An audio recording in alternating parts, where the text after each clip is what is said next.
Right? In this video, video lecture, we will be discussing regarding the dose records. जो भी हमारा dose assessment होता है उसके रिकॉर्ड्स के बारे में डिस्कस करेंगे, and what is the regulatory compliances related with that, and what dose records reflects basically, या उसको रिकॉर्ड करके रखने का क्या फायदा है, what are the advantages, right? So that things we will be discussing. पहली चीज, डोसीमीटर रिजल्ट जो है it should be formally recorded and kept in compliance with regulatory requirement. पहला तो इम्पोर्टेंट पॉइंट है कि ये तो रेगुलेटरी रिक्वायरमेंट है कि आपको डोसीमीटर के जो भी रिजल्ट जो हैं उसको आपको रिकॉर्ड करके रखने हैं. करेक्ट, रखने ही है, वो रेगुलेटरी रिक्वायरमेंट है. ऐसा नहीं है कि वो आप डोज रिकॉर्ड नहीं रखेंगे. उनको मॉनिटर करना भी रेगुलेटेड है. जो भी रेडिएशन वर्कर काम कर रहा है, राइट, उसके डोज रिकॉर्ड, यदि रेडिएशन हैंडल कर रहा है तो उसके डोज रिकॉर्ड हमें रखने हैं, राइट. वो रेगुलेटरी अथॉरिटी का रिक्वायरमेंट है, और उसका कंप्लायंस तभी बनेगा जब हम डोसीमेट्री के रिजल्ट्स को हम रिकॉर्ड को प्रॉपरली मेंटेन करेंगे, रखेंगे. This will specify the retention period और पीरियड्स, राइट. अब देखो कितना दिन तक वो डोज रिकॉर्ड रखना है किसी का, करेक्ट.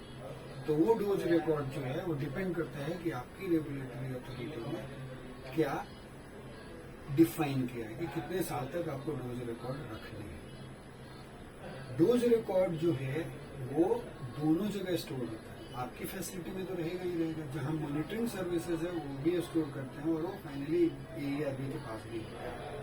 ऐसा नहीं है कि जो डोज रिकॉर्ड सेक्शन है उनके पास भी वो डोज होता है, राइट. सो कितने साल तक रखना है, जैसे फॉर एग्जाम्पल ऐसा हो सकता है कि आपको एटलीस्ट फॉर 30 ईयर्स आपको रखना है. 30 ईयर्स, राइट, क्योंकि जनरली जो है वो जब वो बना था तो 21 साल के बाद लोग एंटर करते थे जॉब में, और आज भी काम करते करते वो जो MSc मान लो कि जो लोग करने आ रहे हैं वो तो दे आर मोर देन 80, वो 20 से अबव के ही सारे बच्चे. जो आपको GRs भी आ रहे हैं वो भी they are above 20.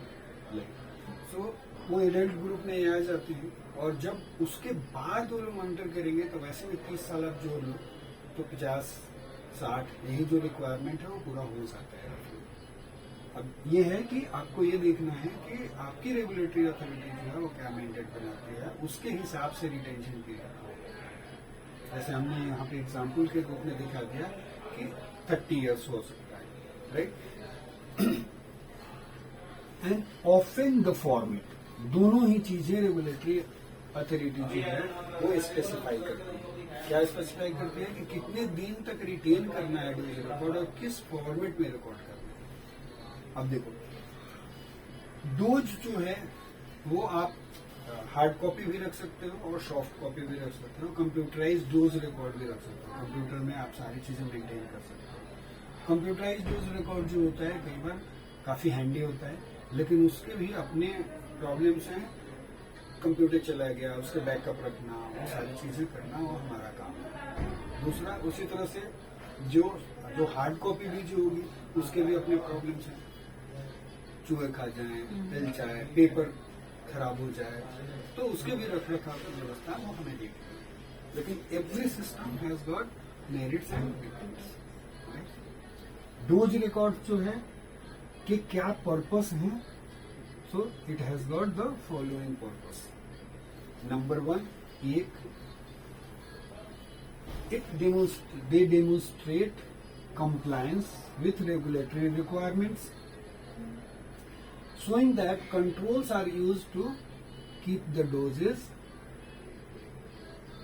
dose as low as reasonably achievable, and that dose limits are not exceeded. दो चीज. पहला पर्पस क्या है कि ये यदि हमने डोज रिकॉर्ड रखा है तो ये क्या डिमोन्स्ट्रेट करता है कि पहली चीज कि हम रेगुलेटरी रिक्वायरमेंट को फुलफिल कर रहे हैं। जो रेगुलेटरी रिक्वायरमेंट है उसको हमने वायोलेट नहीं किया, उसके साथ हम कंप्लाई हैं, राइट। एक डेमोन्स्ट्रेट करेंगे। दूसरी चीज क्या बताएगा कि हम डोज जो भी मतलब हम एक्शन ले रहे हैं, मतलब वी आर कंट्रोलिंग कि एलारा जो प्रिंसिपल जो है वो रूटीन में प्रैक्टिस होता है as low as rigidly achievable, right, वो होता है। और डोज जो भी रिसीव कर रहा है, वो जो भी अथॉरिटी ने डोज लिमिट डिसाइड किया है उसके नीचे है, उसी लिमिट में है basically, correct. So it shows, it demonstrate those things out, fine. Next purpose, they indicate trends such as increased doses, right. यदि मान लो कि डोज इंक्रीज हो रहा है, राइट, तो वहां से क्या मिलेगा, हमें ट्रेंड मिल जाएगा डोज रिकॉर्ड देखने के बाद। उससे क्या होगा, टू अलर्ट किसको, इम्प्लायर को और आरएसओ को, दोनों को अलर्ट होना पड़े, मतलब उसको अलर्ट करता है डोज रिव्यू करने के बाद कि कुछ न कुछ तो प्रैक्टिस में या इक्विपमेंट डिटोरिएट तो हो रहा है, अदरवाइज डोज जो होता वो इंक्रीज नहीं होता, राइट। तो so that they can take the action, RSO can give the proper advice to the employer and employer can implement those things out, correct. So increased dose trends, it says either practice or equipment is deteriorated, right. Third, they allow workers and employers to compare procedures and identify the best practical means of working which results in the lowest dose. चीज ये क्या allow करते हैं, it allows कि आप employer को भी allow करते हैं और वर्कर्स को भी अलाउ करता है कि वो कंपेयर करें जो प्रोसीजर फॉलो कर रहे हैं, राइट। जैसे मान लो कि कोई भी जो काम कर रहे हो उसमें कुछ मॉडिफिकेशन किया, प्रोसीजर मॉडिफिकेशन हुआ, तो जब प्रोसीजर मॉडिफिकेशन होएगा तो उस केस में जो डोज जो मिल रहा है वो दोनों के अलग अलग होंगे, तो वो कंपेयर करके वो डिसाइड कर सकता है कि कौन सा बेस्ट प्रैक्टिस है, राइट, जिसमें लोएस्ट डोज मिल रहा है। And then there by once this he has identified the best practice which gives the lowest dose, उसको वो एडॉप्ट कर सकता है, राइट। फोर्थ पॉइंट क्या है, पर्पस क्या है, they aid the medical advisors, right, medical advisors assessments and means of controlling detriment to an individual worker.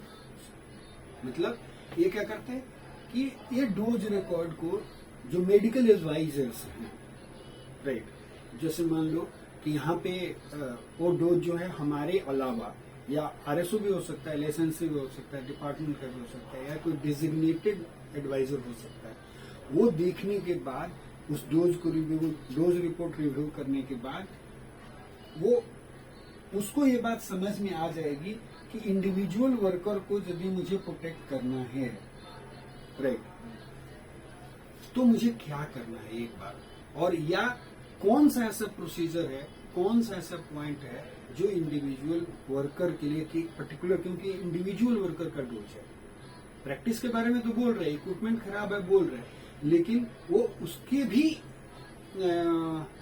Practice के बारे में बोल रहे हैं कि वो रियली रेडिएशन के साथ जब काम कर रहा है तो वो कैसे हैंडल कर रहा है और उसका खुद का प्रैक्टिस कैसा है, राइट। तो उसके लिए डिट्रीमेंटल ना हो वो एडवाइस कर सकता है इस डोज को देख करके और पूरा इन्वेस्टिगेट करके, right. So fifth point, they provide long-term medical and legal assurance, right. This dose record, it provides a long-term medical and legal assurance for both radiation worker and employer. कब? In the event of the worker contracts a radiation linked disease in later life. यदि मान लो कि उसको leukaemia होता है, कोई radiation worker जो रेडिएशन से लिंक्ड है ये डिजीज, ऐसे भी ल्यूकीमिया होता है, लेकिन रेडिएशन से भी ल्यूकीमिया होता है। And if somebody has work long term, right, लंबे समय से वो रेडिएशन फील्ड में काम किया है, तो ये डोज रिकॉर्ड ही वो क्या प्रोवाइड करेगा, बोथ मेडिकल भी और लीगल इंश्योरेंस भी देगा, क्या कि उसका प्रॉब्लम जो था वो एक्चुअली रेडिएशन से हुआ है या उसको जो डिजीज जो हुआ as a natural incident of occurrence है। करेक्ट? ठीक है, clear? 6 point, the dose record supply data for epidemiological and other studies, right, into the biological effect of ionizing radiation। यदि मान लो कि कोई biological effect of ionising radiation पे काम करना चाहता है तो उसके लिए डोज रिकॉर्ड बहुत ही बढ़िया डेटा है। एपिडेमियोलॉजिकल स्टडीज में क्या आप एक सैंपल लेते हो और होल पॉपुलेशन पे उसका रिजल्ट अप्लाई करते हो, राइट?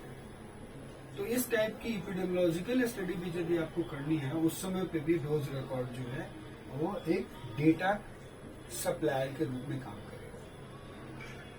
ओके, अभी डोज रिकॉर्ड शुड क्या होना चाहिए, contain the results of all special dosimetry. याद रखें, वो सिर्फ टीएलडी की ही बात नहीं कर रहा, right? It dose record should contain results of all special dosimetry.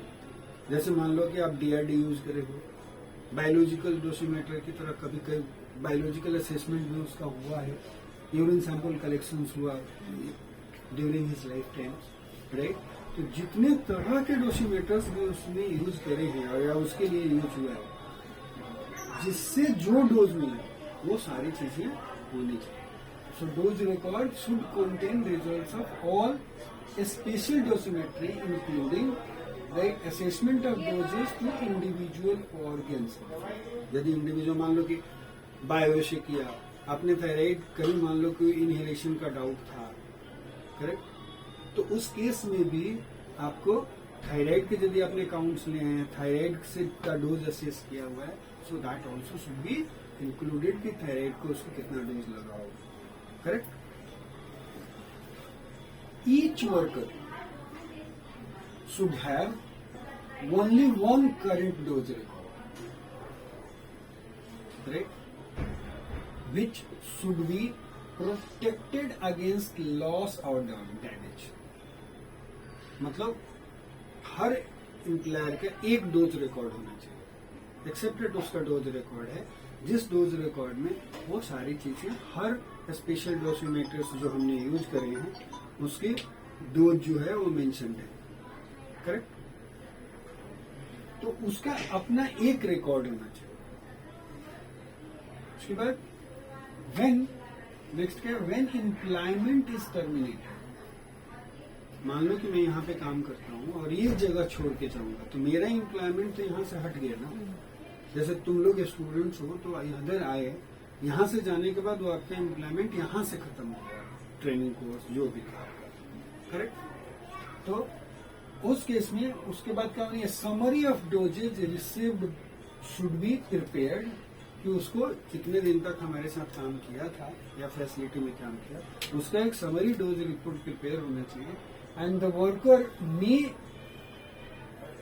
Prepare that the worker may make available to a new employer as appropriate. मतलब उसको ये समरी डोज रिकॉर्ड क्यों चाहिए, उसको यदि हमने दे दिया तो आप दूसरी जगह जहां पे जाओगे काम करने के लिए तो वो अपने डोज रिकॉर्ड बताओगे कि मैंने पीछे अभी तक ये डोज रिसीव किया हुआ है, करेक्ट, ताकि वो आगे का प्लान कर सके, राइट, क्लियर। सो वैसे आप जैसे डोज रिकॉर्ड देते हो उसमें आपका प्रीवियस ईयर का जब TLD का फॉर्म भरते हो आप, तो उसमें क्या होता है, प्रीवियस इंस्टीट्यूशन का जहाँ पे आपने काम किया उसकी इंस्टीट्यूट ID, आपका पर्सनल नंबर, जो डोज जो PMS नंबर होता है वो आपको प्रोवाइड करना होता है, जहां से वो रिकॉर्ड रिट्रीव हो जाता है, क्योंकि आप इसी एरिया में यदि काम कर रहे हो तो, या जहां पर भी आप काम कर रहे हो वो लोग डोज रिट्रीव कर लेते हैं, राइट, और वो आपके उसमें जुड़ करके आता है। ओके, ठीक है। So this was all about your dose record. So the key point of this lecture is, one, computerized dose records provide a convenient means of storing and analyzing measurements. Naturally, computer में store करना, और specially computerise form में यदि data हमारे पास store है तो उसको analysis करना इजी हो जाता है, right. Second point, dose records are kept in suitable format for range of purposes, right। एक suitable format में ही स्टोर होता है और रखना चाहिए, क्योंकि यदि suitable format में है तो एनालिसिस करना, कोई भी सॉफ्टवेयर इसके ऊपर रन करना वो इजी होता है और एनालिसिस करना इजी होता है। इवन आपको व्यू भी करना है तो बहुत सारी चीजें इजी होती है, correct. So it has to be in the suitable format. Next, short and long term analysis of occupational exposure are carried out। आपको जो भी डोज रिकॉर्ड है उसमें दोनों ही एनालिसिस करनी है, शॉर्ट टर्म भी करनी है और लॉन्ग टर्म भी करनी है। जैसे मान लो शॉर्ट टर्म में हर बार हर क्वार्टर का डोज जो है हम लोग रिव्यू करते हैं and we take the action, and long term में मान लो 3-4 साल का 5 साल का डेटा जो है एनालिसिस करना चाहिए कि फैसिलिटी जो है कैसे डिटोरिएट हो रही है, इम्प्रूव हो रही है, या क्या सिचुएशन है, राइट। One dose record